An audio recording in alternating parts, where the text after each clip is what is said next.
The Supreme Court ruling in Dobbs v.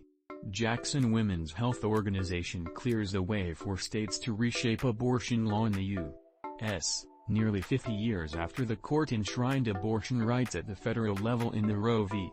Wade decision.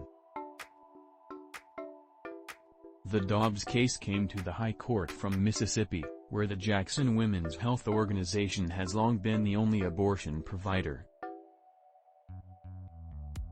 In 2018, the state enacted a law that bans abortion after 15 weeks, with few exceptions, and not for cases involving rape or incest. The Jackson Clinic and one of its doctors sued Mississippi officials in federal court, saying the state's law was unconstitutional. A federal district court and the Fifth Circuit Court of Appeals ruled in favor of the clinic, blocking Mississippi's law. But the state appealed to the Supreme Court, which put the case on its docket. Justices in the majority compared their ruling to overturn Roe to the Supreme Court's overturning of its 1896 Plessy v. Ferguson decision. After Friday's ruling, Thomas Dobbs' name will likely occupy a similar standing, shorthand for a seismic event in the nation's legal history.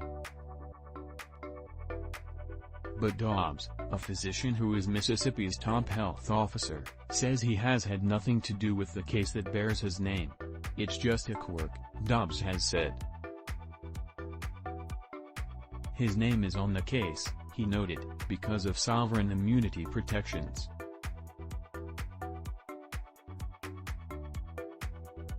Instead of suing his state agency directly, plaintiffs must name Dobbs in court papers, because he's the executive in charge of the agency that inspects the Jackson Clinic.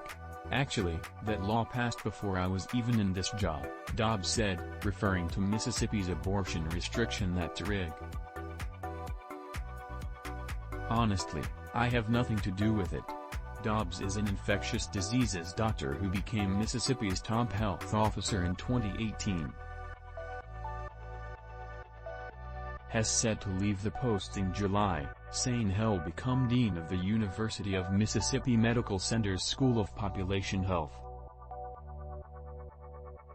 While people around the country invoked his name to discuss the future of abortion rights in the U.S., Dobbs has been trying to help Mississippi fight the COVID-19 pandemic.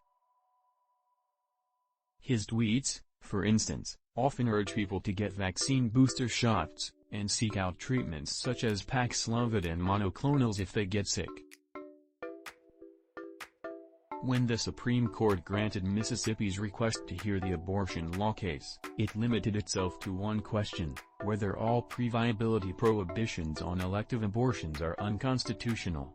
The notion of viability is crucial in abortion law. As Priscilla Smith, a Yale Law professor and a supporter of abortion rights, told NPR late last year, the central tenet of Roe is the availability of abortions up to viability. Mississippi's petition to the Supreme Court called that standard unsatisfactory. It also noted that fetal viability has